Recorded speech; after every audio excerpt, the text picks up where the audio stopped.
Bagaimana kiat mendidik anak agar mudah untuk diarahkan kepada kebaikan, termasuk menyelamatkan ortunya nanti di akhirat. Mendidik anak itu sejak kapan? Mendidik anak itu sejak mencarikan calon ibunya. Karena bibit yang baik ditanam di tanah yang subur, akan tumbuhlah bunga-bunga yang cantik dan indah harum semerbak. Tapi kalau bibitnya kau tanam di tanah yang tandus, akan tumbuh pohon kaktus, dilihat tidak indah, dicium tidak harum, durinya menusuk hidung bengkak. Oleh sebab itu maka carilah perempuan yang solehah. Perempuan yang solehah. Bagi yang belum nikah, yang sudah ada kau jaga-jaga aja lah yang sudah ada. Kalau istrimu solehah, dia hamil, dia sambil masak baca ayat Quran. Bismillahirrahmanirrahim. Ar-Rahman. Sebelah kiri pula tuh. Enak bakwan mama ya? Iya. Makanya kalian cari yang solehah. Setelah anak lahir, selama mengandungkan itu apa yang dia baca? Dia baca surat Yusuf. Datang ke Kiai, Pak Kiai, gimana supaya anak saya baik? Baca surat Yusuf. Maksud Pak Kiai supaya anaknya nanti imannya kuat seperti Nabi Yusuf, diajak berzina oleh Zulaikha tapi nggak mau. Rupanya dia salah sangka. Disangkanya anaknya ganteng macam Nabi Yusuf. Begitu lahir hitam pendek. Marah sama Pak Kiai. Pak Kiai, kenapa anak saya seperti ini? Kenapa enggak seperti Nabi Yusuf? Suaminya mana? Ini suaminya Pak Kiai. Iya sama.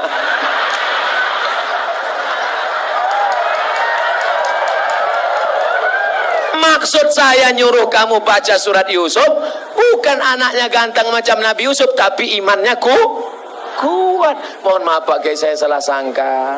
Ya nggak apa-apa lah, udah terjadi, apa boleh buat pakai. Dia nggak akan marah, dia nggak akan komplain ke kamu. Aku nyesal nikah sama kamu mas, hitam pendek, jelek, busuk, bau. Jangan-jangan aku kena pelet dulu. Dia tetap nerima. Apa kata dia? Mas, aku nggak marah karena Islam mengajarkan rukun iman 6. Iman ke-6 adalah nerima takdir baik dan takdir buruk. Engkau lah takdir burukku mas. Dia ridho nerima. Dia tidak akan marah mencaci maki engkau. Karena dia berkata, walaupun bagaimanapun juga engkau adalah pilihan terbaik menurut Tuhan untuk aku mas.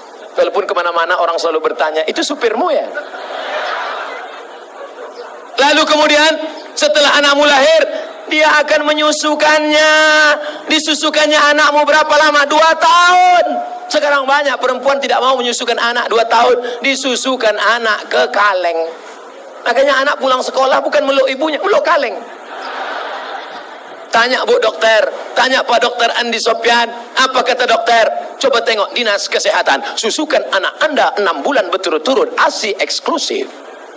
Insya Allah otaknya akan cerdas, tubuhnya akan sehat, tidak terkontaminasi penyakit. Dulu kita mandi di sungai 6 jam mandi sampai biru bibir, nggak ada batuk, nggak ada demam. Air susu ibu membuat kita kuat, imun kita sehat. Anak sekarang ngelihat mendong aja bersin.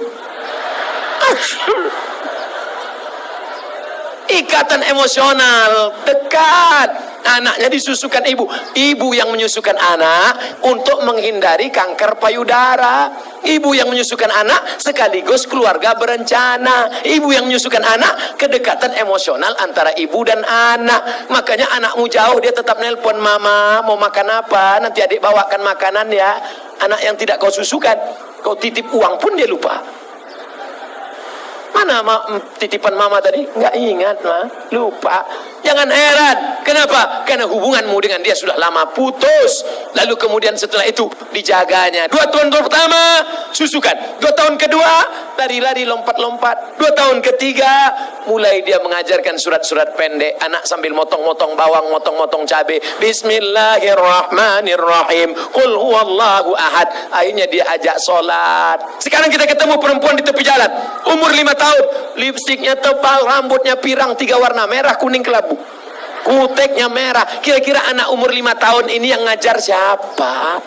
Maknya al-ummat nasatul ula, ibu adalah pendidik pertama. Sekolah sebelum S1, S2, S3, pendidik kita yang pertama adalah ibu. Tadi waktu saya makan ada anak kecil berjilbab panjang, Ustadz, anak kecil mencium tangan saya, anak kecil ingin duduk dekat saya. Kenapa? Karena anak-anak ini dilahirkan oleh ibu-ibu yang soleha. Di mana ibu-ibu soleha itu berada? Di Bontang. Wahai laki-laki yang ingin mendapatkan istri soleha, datanglah kalian ke Bontang. Yang sudah nikah jangan lagi. Lalu Pak Ustadz selanjutnya, sampai kapan anak ini engkau jaga? Perempuan tidak pernah berhenti bertanya, kamu sedang di mana, jalan sama siapa, pulang jam berapa, duitnya kemarin mana. Ketika perempuan berhenti ngomel, berhenti merepet, berhenti bicara, saat itu kiamat sudah terjadi pada anak-anak kita. Jangan sampai diam saja. Bu, saya bawa anaknya ya, bawalah. Sampai pagi ya bu, enggak apa-apa. Anaknya hamil bu, ya enggak apa-apa. Jangan sampai kalian laki-laki harus gagah perkasa, perempuan juga harus menjaga. Pak, saya bawa anaknya sebentar jalan-jalan ke kota. Jangan. Ibu juga harus begitu. Bu, kami bawa. Jangan. Jangan sampai bapak bilang, jangan. Sekali tidak. Datang ibu dari belakang. Bawalah. Kita dulu lebih parah daripada itu. Rusak anak-anak kita.